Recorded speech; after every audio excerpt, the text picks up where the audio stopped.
বড় অর্থ বিনিয়োগ করতে হবে।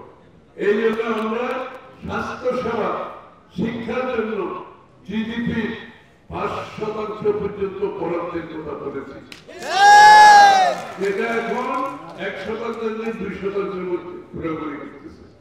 আপনি তো বিনিয়োগ করতে হবে। বাংলাদেশের মানুষের স্বাস্থ্য সেবা দিতে না পারলে তাহলে আপনি নাগরিকের প্রতি আপনার যে কমিটমেন্ট সেটা কোথায় থাকবে? তার শিক্ষা স্বাস্থ্য নিশ্চিত করতে হবে। এদেরকে জনগণকে বাংলাদেশের সম্পদে পরিণত করতে হবে।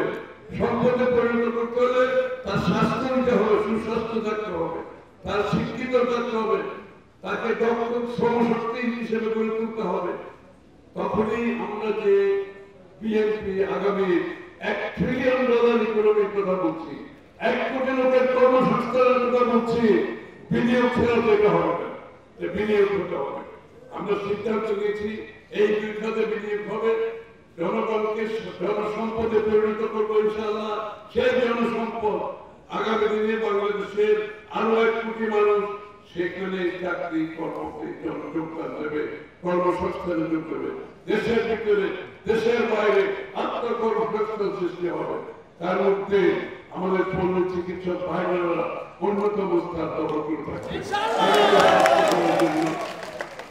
এবং আমি নির্বাচনের ব্যাপারে কিছু বলবো না, আপনারা জানেন কি করতে হবে, ঠিক আছে? জাতীয়তাবাদী শক্তিকে যদি ক্ষমতায় আনতে না পারি, আমাদের পল্লী চিকিৎসকের যে কর্তব্য এটা তো বাস্তবায়ন করা যাবে না।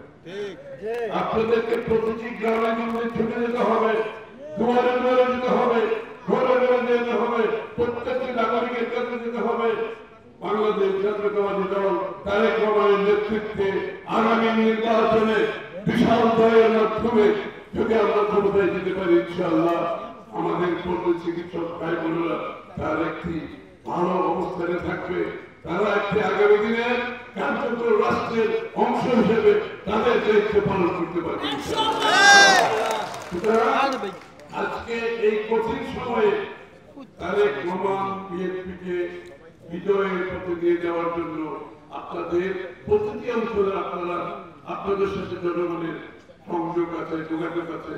আপনাদের দায়িত্ব আজকে থেকে নির্বাচনের ফলাফল না পাওয়া পর্যন্ত সকলকে আপনাদের দায়িত্ব পালন করতে হবে। এটা আমাদের বড় দায়িত্ব। এই মুহূর্তে এই নির্বাচনে বাংলাদেশ জাতীয়তাবাদী দলকে বিজয়ী করতে হবে। সকলকে ধন্যবাদ। সবাই আপনাদের সবাই যোগদান করতো, কিন্তু উনি অসম্ভব ব্যস্ত।